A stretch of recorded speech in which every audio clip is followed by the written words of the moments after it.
창세기 4장 1절부터 다시 좀 한번 읽겠습니다. 아담이 자기 아내 이브를 알았더니 그녀가 임신하여 가인을 낳고 말하기를 내가 주로부터 남자를 얻었다 하니라. 그녀가 또 가인의 아우 아벨을 낳았는데 아벨은 양치는 자였으나 가인은 땅을 경작하는 자였더라. 시간이 흐른 후에 가인은 땅에서 나는 열매를 가져와서 주께 제물로 드렸고 아벨도 자기 양떼 가운데서 첫 뱃새끼들과 그 살진 것을 가져왔더니 주께서 아벨과 그의 제물은 받으셨으나 가인과 그의 제물은 받지 아니하셨더라. 그러므로 가인이 몹시 경노하고 안색이 변하더라. 주께서 가인에게 말씀하시기를 네가 어찌하여 경노하느냐? 어찌하여 네 안색이 변하느냐? 네가 바르게 행하면 받아들여지지 않겠느냐? 네가 바르게 행하지 아니하면 죄가 문 앞에 엎드리느니라. 죄의 욕망이 네게 있으니 너는 죄를 다스릴지니라 하시니라. 가인이 그의 아우 아벨과 이야기하더라. 그들이 들에 있을 때 가인이 그의 아우 아벨에게 달려들어 그를 죽이니라. 아버지 하나님, 오늘도 성령님의 기름 부음을 통하여 우리가 처음 주님께 받아들여졌을 때 받은 증거를 다시 한번 기억하며 그 증거를 붙잡고 이 세상을 이기며 승리할 수 있도록 도와주옵소서. 우리 구주 예수 그리스도의 이름으로 감사하며 기도드리나이다. 아멘. 우리 어제 잠깐, 그저께 잠깐 상고했지만 히브리서 11장 4절에 보니까 이렇게 우리가 보았습니다. 믿음으로 아벨은 가인보다 더 나은 제사를 하나님께 드림으로써 의론자라고 증거를 받았으니 하나님께서 그의 예물들을 인정하심이라. 그가 죽었으나 믿음으로 아직 말하고 있느니라. 결국 아벨은 제사를 드릴 때 동기가 믿음으로 드렸다 이겁니다. 자기 의로 드린 게 아니라 믿음으로 드려서 결과로 받은 것이 증거를 받았다. 의로운 자라는 증거를 받았다. 그 증거를 누구로부터 받았느냐? 하나님께로부터 받았다. 이런 얘기입니다. 사도 요한이 요한일서 5장 11절에 이렇게 증거했죠. 증거는 이것이니 우리 안에 영생이 있는 것과 그 영생이 하나님 안에 있다는 것이다. 요즘에 이제 마지막 때가 돼가지고 혼란한 때가 됐습니다.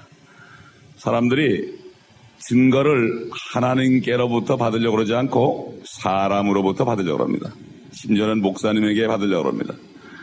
목사님 내가 구원을 받았습니까? 그래야지 목사님이 그렇다 그러면 안심합니다. 그렇지 않다 그러면은 불안해합니다. 아벨은 하나님께로부터 직접 바로 증거를 받았습니다. 이 증거를 우리가 말하기를 테스트모니라고 합니다. 다시 말해서 누구든지 내가 구원을 확실히 받았다는 증거가 있어야 됩니다. 그것은 누가 물어도 그냥 나올 수 있어야 됩니다. 저는 멕시코 갈 때마다 우리가 전도 끝나고 와서 참 멕시코 형제들에게 간증을 시키면 전부 나와서 하는 게 구원받은 간증입니다. 너무나 좋기 때문에 구원받은 간증을 절대로 우리 잊어버려서는 안 돼요. 이제 오래 믿다 보면 구원받은 간증은 어딜 가버리고 엉뚱한 간증만 나와. 하나님이 뭐 어떻게 했더니 어떻게 해줬다 뭐 이런 거. 진짜 가장 중요한 게 나를 구원하신 구원 간증이에요. 여러분, 사도 바울이 그렇게 위대한 사도였을지라도 가는 곳마다 아주 어린애처럼 자기가 구원받은 순간 담에색 가다가 정말 주님 만나가지고 구원받았다는 이 사건을 항상 얘기했습니다. 이게 바로 누구든지 복음을 전할 때는 구원받은 간증이 나올 수 있어야 되고 누가 물어도 그냥 나올 수 있어야 됩니다. 그래 보면 한국 분들은 이상하게 간증이 약해요. 간증을 잘 하기 싫어해요. 왜 그런지 모르겠어요. 이 간증을 너무 가볍게 얘기해요. 저거는 처음 믿을 때 저거 받은 거지 오래 믿은 사람은 저런 거 얘기하면 안 된다. 이런 교만이 들어가 있습니다 벌써. 여러분, 우리가 여기서 분명히 할 것은 가인이 하나님께 어떤 제물을 드려야 된다는 것을 알았습니다. 왜 그렇습니까? 옆에 동생의 그 동생과 동생의 제물이 하나님께 받아들여지는 것이 하늘에 불이 내려가지고 타는 걸 봤을 때 그는 분명히 보았습니다. 느꼈습니다. 그럼에도 불구하고 그는 의식적으로 저거 내 동생이고 나는 형인데 나는 이러면 안 되지. 자기 자신의 자아를 지켰습니다. 이게 바로 교만입니다. 예? 요즘에 보면 참 안타까운 게 뭔가 하면 교회에 오래 다니다 보니까 직분을 받았는데 아직 구원을 못 받은 사람들이 있거든요. 그런 사람들이 처음 들어온 사람이 예수 믿고 회개하고 구원받는 걸 보고 기뻐하는 걸 보면서도 그렇게 해야 되는 걸 알면서도 안 합니다. 그래서 저는 주일마다 복음을 전할 때마다 항상 오늘 구원받으라고 합니다. 왜 그렇습니까? 구원받은 사람은 간증이 있습니다. 테스티모니가 있습니다. 에? 그래서 사실은 신학교 사람을 모집할 때 제일 중요한 게 뭔가 하면 구원받은 간증을 확실히 봐야 되는 거예요. 다른 거 볼 거 없어요. 구원받은 사람이 내가 그래도 하나님의 종이 된다 그런 사람은 구원 일단 받은 사람은 말이죠. 구원을 받았기 때문에 하나님께서 인도합니다. 성령이 계시기 때문에. 에? 자기 안에 영생이 있는 걸 확실하기 때문에 이것을 구원받은 간증을 분명히 봐야 되는데 그것보다도 그 사람의 껍데기를 보게 되면은 결국은 엉뚱한 일을 하게 되는 것입니다. 우리 베드로전서 1장 보겠습니다. 베드로전서 1장. 이 아벨이 받은 증거를 받은 사람마다 입으로 얘기하는 게 성령 안에서 얘기하는 건 똑같은 얘기입니다. 베드로전서 1장, 우리 잘 아는 말씀이지만 18절 보겠습니다.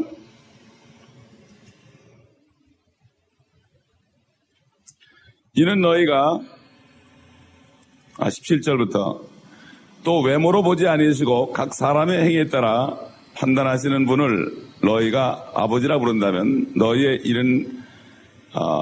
이곳 나그네 시절을 두려움 속에서 지내라.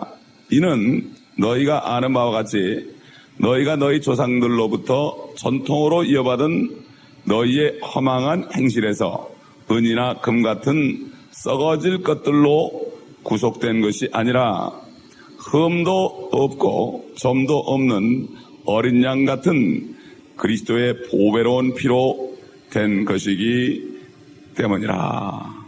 어린 양. 그때 아벨이 바쳤던 어린 양. 또 선지자가 증거했던 이사야가 증거했던 어린 양. 결국 사도 요한도 어린 양. 요한계시록의 어린 양에 대해서 얼마나 증거합니까? 처음 창세기부터 마지막 성경까지 있는 어린 양의 핏줄기를 우리가 볼 수 있어야 되고 우리가 그 핏줄기 속에 들어가서 피 안에 있는 생명을 우리가 향유하면서 살 때에 우리는 증거를 잃어버리질 않습니다. 그러나 많은 사람들이 증거를 잃어버리고 종교인으로 전락하는 것을 우리가 많이 보는데 사실은 증거를 잃어버린 것이 아니라 애초부터 증거가 없었기 때문에 종교인이 되는 것입니다. 그렇기 때문에 처음 믿을 때가 굉장히 중요한 거예요. 처음 제사를 드릴 때 어떤 제사를 드리느냐 이것이 굉장히 중요한 겁니다. 처음 교회를 와가지고 예배를 드릴 때 어떤 동기로 오느냐가 굉장히 중요한 것입니다. 그렇기 때문에 정말 내가 죄인임을 깨닫고 구원받으러 교회를 와야 되는데 친구 따라오는 사람도 있고 여기 오면 뭐가 잘 될 줄 알고 오는 사람도 있고 여기 오면 사업에 좀 유익이 있을 줄 아니까 오는 사람도 있고 심심하니까 오는 사람도 있고 이민사회가 고독하니까 오는 사람도 있고 이러다 보니까 그 제사 드리는 동기가 처음에 와서 드리는 동기가 잘못되니까 가인처럼 되는 것이요. 시간이 지나면 여보세요. 시간이 지나니까 이제 가인이 나중에 아벨을 죽입니다. 세월이 흐른 후에 그렇기 때문에 참 우리가 이 세대에도 똑같습니다.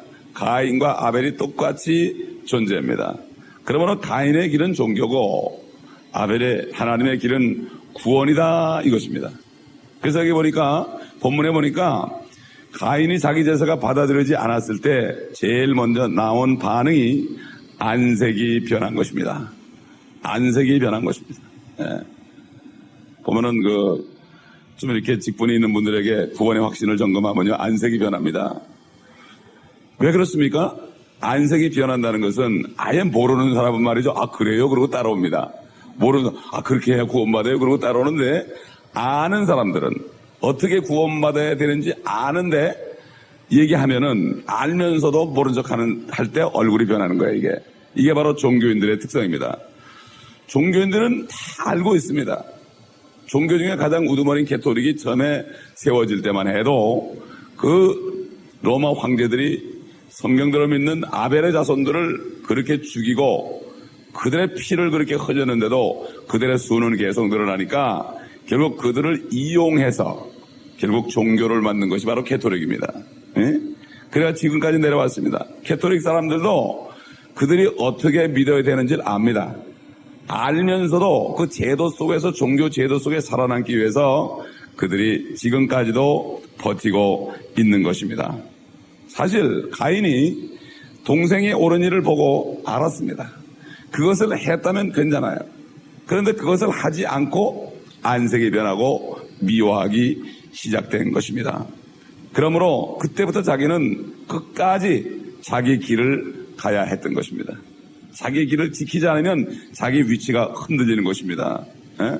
오래되다 보면은 자기 위치가 흔들리기 때문에 결국은 바꾸고 싶어도 바꾸지 못하는 이러한 상황.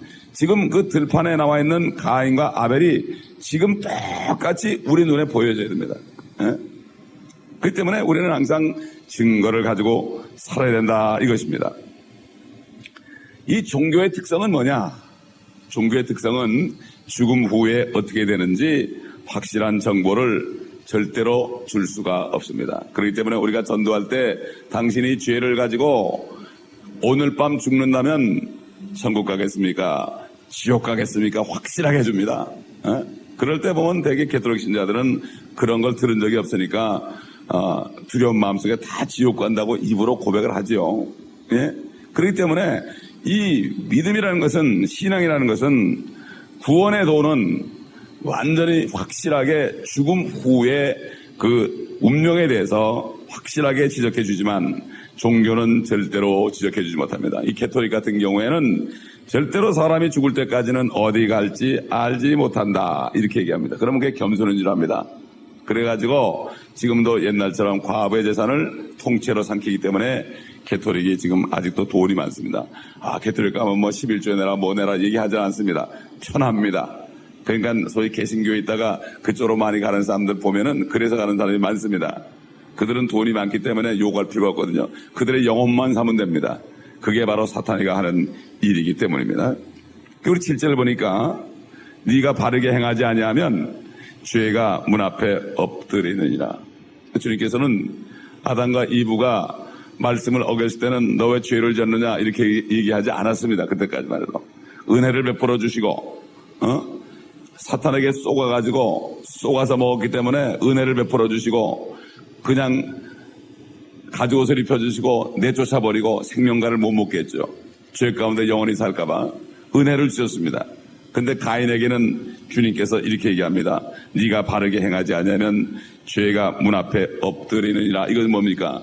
네가 알면서도 바르게 행하지 않았다. 이게 바로 죄입니다. 에? 알면서도 행하지 않았어요. 그러나 아담과 이브는 너무 연약해가지고 뭣도 모르고 그냥 막에서 쏘아서 먹었단 말이에요. 그러니까는 그들이 죄가 뭔지도 몰라요. 이제 먹었으니까 이제 알게 되겠죠, 앞으로.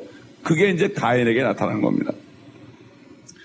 성경에 죄라는 말이 최초로 여기 나타나는데 가인에게 말씀하실 때 나타난다. 바로 마찬가지입니다. 오늘도 종교인들에게 죄라고 합니다. 여러분, 예수님이 가인에게 말씀하셨던 분이 육신의 몸을 입고 오셔가지고 종교인들에게 하신 말씀을 잘 보세요. 그 바리새인들에게 너희 회칠한 무덤이라고 말이죠. 에?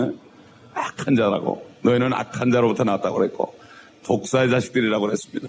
침례 요한도 그들이 침례받으러 올 때 동일한 얘기를 했습니다. 사실 가인이 가지고 있던 문제는 다른 문제가 아니라 바로 죄의 문제였습니다. 의를 알고도 행치 않는 게 죄입니다. 요즘에 알만한 사람 다 압니다. 이제 예수 믿어 구원받는 사실 다 압니다. 근데 의식적으로 하지 않습니다. 나는 저렇게 무식한 사람처럼 저렇게 간단하게 하지 않고 내가 뭔가 좀 이룰 맛이 있고 내가 좀 한 게 있어야지 어떻게 그냥 영생을 받느냐. 알면서도 그들은 회피합니다. 그렇기 때문에 이런 가인의 길을 가는 사람들입니다. 그 성경은 죄에 대해서 모든 불의가 죄다. 또 죄는 율법을 어기는 것이다. 참 이렇게 사도 요한을 통해서 증거를 하셨고 또 사도 바울을 통해서 로마서 14장 23절에 보면은 믿음으로 하지 않은 모든 것이 죄다. 또 옛날에 잠언에도 보면은 솔로몬을 통해서 높은 눈이나 교만한 마음이나 악인의 쟁기질은 죄다. 이렇게 잠언 21장 4절과 24장 9절에 나오죠. 어리석은 자의 생각은 죄니라. 죄라는 이러한 말씀이 많이 나옵니다. 여러 가지 그 정의들이 있습니다. 근데 우리가 한번 참고적으로 이 세상 철학자들이 어떤 정의를 내려고 있는가 한번 우리가 들어보면은 이게 철학이 이래서 못된 것이구나 하는 것을 우리가 아는데, 철학자라는 사람들은 죄라는 말을 살짝 바꿔가지고 기분 좋게 들리게 합니다. 이게 무슨 말인지도 모르고 적당히 넘어갈 수 있도록 한다 이거예요. 예를 들어서 히랍의 철학자들은 죄는 이원론이다 그래. 이원론. 그 무슨 말이냐? 이원론이다. 두 개로 얘기하는 건 다 죄다. 천국이냐 지옥이냐, 천국 갈 거냐 지옥 갈 거냐, 이렇게 이원론 쪽으로 얘기하는 건 죄다. 또 선이냐 악이냐, 이 흑백 논리가 바로 죄다. 흑백 논리가 바로 죄다. 그 얘기 뭔가 하면은 성경에 저자이신 하나님이 죄인이라는 얘기예요. 철학자들은 하나님을 죄인으로 몰아놓습니다. 이 요즘에 신학자들이 히랍의 철학자들의 영향을 받았어요. 아리스토텔레스, 소크라테스, 플라톤 같은 사람들의 영향을 받은 것을 그들이 모르고 있습니다. 자유주의 신학자가 바로 그런 거죠. 그리고 뭐 어떤 사람은, 라이프니츠라는 사람은 죄는 결여된 상태다. 그럼 뭐가 결여된지 얘기해 줄 거 아니에요. 무언가 빠진 게 죄다. 그럼 뭐냐 말이에요 그게. 또 심지어 어떤 사람은 죄는 환상이라는 사람도 있어요. 스피노자 같은 사람은 죄는 환상이다. 또 어떤 사람은 죄는 하나님 나라에 반대되는 것이다. 그럼 너무나 막연한 말 아니에요. 하나님 나라에 반대되는 것이다. 또 어떤 사람은 그래요. 죄는 자기 결정에 어긋나는 것이다. 러셀이라는 사람. 그게 뭔가 하면 내가 가는 길을 막는 것은 다 죄다. 이게 하나님이 막아도 하나님도 죄인이다 이런 얘기예요. 이런 철학에, 그래서 사도 바울이 골로새 2장에 철학의 그 노략질에 말이죠. 당하지 않도록 조심하라고 그랬죠. 근데 철학이 쏙 들어와 있습니다. 교회마다 들어와 있습니다. 세상 교육 제도가 다 들어와 있습니다. 세상 교육 제도 다 들어와 있고, 세상의 모든 시스템이 들어와 있고, 프로그램이 들어와 있습니다. 다 철학적인 것입니다. 인본주의인 것입니다. 신본주의가 아니라 인본주의라 이런 얘기죠. 근데 주님께서 분명히 말씀하셨죠. 결론을 내렸습니다. 요한복음 16장 19절. 죄에 더해라면 너희가 나를 믿지 아니하리요 그랬습니다. 하나님을 믿지 않는 게 죄다. 아벨은 믿음으로 제사를 드렸습니다. 가인은 믿음으로 제사 드린 게 아닙니다. 하나님을 믿음으로, 이것이 바로 우리가 의인이 되는 것입니다. 그래서 중국 한자 의자에 보면은 어린 양 밑에다가 자기 자신 아자가 있잖아요. 그렇기 때문에 얼마나 참 중국 사람들에게도 자연계시로 하나님이 보여준지를 모릅니다. 그렇기 때문에 오늘날의 죄는 이제는 예수 그리스도를 믿지 않는 것이 죄이다. 성령께서 오셔가지고 죄에 대하여, 의에 대하여, 심판에 대하여 세상을 책망하시고 있습니다. 누구를 통해 합니까? 전도자를 통해 합니다. 전도자를 통해서. 그러니까 사도 바울이 그랬잖아요. 내가 복음을 전할 때, 전도할 때 사람의 아름다운 지혜로운 말이나 설득적인 말로 하지 않고 성령과 능력이 나타남을 했다는 얘기 뭔가 하면, 성령이 나타날 때는, 믿지 않는 사람에게 나타날 때는 책망으로 나타난단 말이에요. 너는 죄인이다. 예수 안 믿어서 죄인이다. 너는 하늘나라에 못 간다. 의인이 아니기 때문에. 네가 의로워져야만 하늘에 갈 수 있다. 셋째로, 네가 살고 있는 이 세상의 임금 왕은, 마귀는 이미 심판받았으니까 그를 따라가지 말고 진짜 왕이신 그리스도 예수를 따라가라. 이게 바로 우리 복음의 주제입니다. 이게 성령의 나타남입니다. 이게. 그 다음에 능력과 함께 나타나기 때문에, 하나님의 나라는 말에 있지 않고 능력이 있기 때문에 전도자들의 이 직분이 얼마나 귀한지 몰라요. 성령이 우리를 통해 나타나는데 언제 나타나느냐? 복음을 전할 때 나타난다. 주님이 그랬잖아요. 요한복음 15장 마지막에 가면은 너희도 나를 증거하지만 성령이 오시면, 진리의 영이 오시면 그가 나를 증거할 것이요 그랬어요. 진리의 영이 오셔서 예수 그리스도를 증거할 것이다. 그렇기 때문에 이 땅에 사는 동안에 그렇게 쓰임받는 사람이 가장 축복인 것입니다. 실제로 보게 되면 너는 죄를 다스릴지니라 그랬습니다. 죄를 다스릴 수 있습니다. 우리가 연약한 육신에 살고 있어도요, 인간이 원하기만 하면은 죄를 다스릴 수 있습니다. 에? 비록 죄인인 아담의 형상을 입었지만은 죄를 다스릴 수 있는 능력이 있습니다. 그러니까 세상 교육에서도 도덕 시간에 보면은 그냥 선과 악을 구분해가지고 싸우는 그런 얘기를 하지 않습니까? 세상 교육에서도 인간은 하나님의 형상으로 원래 지어졌기 때문에 죄를 범하고 지금 불완전하게 됐을지라도 내가 원하면 죄를 이길 수 있습니다. 그러니까 세상 사람 중에서도 정말 강직하게 사는 사람들이 있습니다. 옛날에 고넬료 같은 사람 보세요. 구원받기 전에도 그는 하나님을 두려워하면서, 하나님을 두려워하는 게 뭡니까? 믿었다는 얘기죠. 누군지를 몰라도 믿었다. 그러면서 하나님이 창조하신 사람들에게 구제하면서 살았을 때 그 기도가 상달됐습니다. 하나님께 상달됐습니다. 믿기 전에도 기도할 수 있단 말이에요. 믿기 전에도 기도했단 말이죠. 고넬료는 누군지 몰라도요. 그럴 때 하나님께서 누굴 보냈습니까? 베드로를 보내서 성령의 나타남으로 그가 예수 그리스도를 맞아들였을 때 모든 식구들이 구원받았다는 사실을 우리는 사도행전을 통해서 우리가 알고 있습니다. 그렇기 때문에 우리는 죄를 다스릴 수 있는 권세가 있고, 물론 성령으로 거듭난 사람이야말로 죄를 다스릴 수 있는 권세를 가지고 있는데 문제는 내가 하지 않기 때문입니다. 그러므로 여러분, 성경은 옛날 구약 있는 사건이 옛날 사건이 아니라 반복됩니다. 쉽게 얘기해서 2번 이루어집니다. 옛날에 이루어진 것이 지금 또 한 번 이루어진다 이겁니다. 이것을 보지 못하면 구약 성경을 다 과거 사건으로 돌리고 우화로 돌리고 영적으로 해석해서 이 안에 있는 진리를 보지 못하도록 하는데, 바로 누가 하느냐? 가인의 후예들이 그렇게 합니다. 주님이 그랬잖아요. 너희도 천국 들어가지 못하고 천국 문을 막고 있는 자들이라고 그랬습니다. 차라리 너희가 못 들어가면 남은 들어가게 될 텐데 자기가 못 들어가니까 남도 못 들어가게 하려고 천국 문을 막고 있는 자라고 주님께서 책망을 했습니다. 그렇기 때문에 복음을 전하지 않게 되면은 천국 문을 막는 것입니다. 예수의 피를 증거하지 않으면 천국을 막는 것입니다. 지옥을 증거하지 않으면 천국을 막는 것입니다. 믿음을 증거하지 않으면 천국을 막는 것입니다. 그렇기 때문에 교회라는 것은 복음을 계속 전해서 구원받는 역사가 매일 있어야 되는 것입니다. 이것이 바로 교회입니다. 그러므로 우리는 이것이 옛날 가인, 아벨 어떤 역사적인 사건이 아니라 지금도 일어나고, 과연 나에게도 아벨이 받은 그 증거가 있는가? 증거가 있는가? 아까도 찬송했지만 예수 믿는 것은 받은 증거 많도다. 예수 귀한 예수 믿음 더욱 주셔서. 증거를 계속 우리가 받아야 되는 거예요. 이 증거가 없이는 우리가 살 수 없지요. 그렇기 때문에 예수를 믿는 사람은 증거가 있기 때문에 증거 때문에 세상을 이긴다. 사도 요한이 세상을 이기는 자가 누구냐?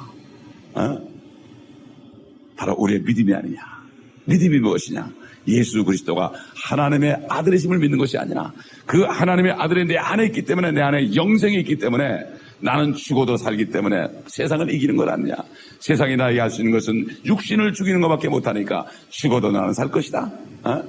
그렇지 않습니까? 우리는 오늘 아침에 다시 한번 이 증거를 붙잡고, 이 처음 믿었을 때 증거를 붙잡고 첫사랑 안에 다시 한번 들어가서 이것이 바로 우리를 이기게 하는 것이요. 이것만 증거만 붙들면 우리는 점점 갈수록 더 성령 충만해지고 점점 능력이 나타나지, 세상 사람처럼 용두사미처럼 되지 않습니다. 용두사미처럼 되지 않습니다. 저는 지금까지 주님의 일을 하면서 참 감사한 게 안에 증거가 있기 때문에, 그것 때문에 이걸 붙잡고 있기 때문에 이길 수 있고 지금까지도 버틸 수 있고, 버티는 게 아니라 점점 하나님께서 확신을 주시고 하나님께서 능력을 주시고 점점 올라갈 수 있는, 독수리처럼 올라갈 수 있는 이러한 힘을 주신다는 사실을 증거합니다. 이것이 바로 제 안에 있는 증거입니다. 오래 믿으면 처음에는 그런 거야 다. 나중엔 서서히 해야지. 이건 쏘은 겁니다. 이건 가인의 길이에요. 아벨의 길은 죽어서도 지금까지 우리에게 증거하는 아벨의 피해 능력을 보시기 바랍니다. 그는 살아있기 때문입니다. 가인은 죽었습니다. 우리는 산자가 되어야 됩니다.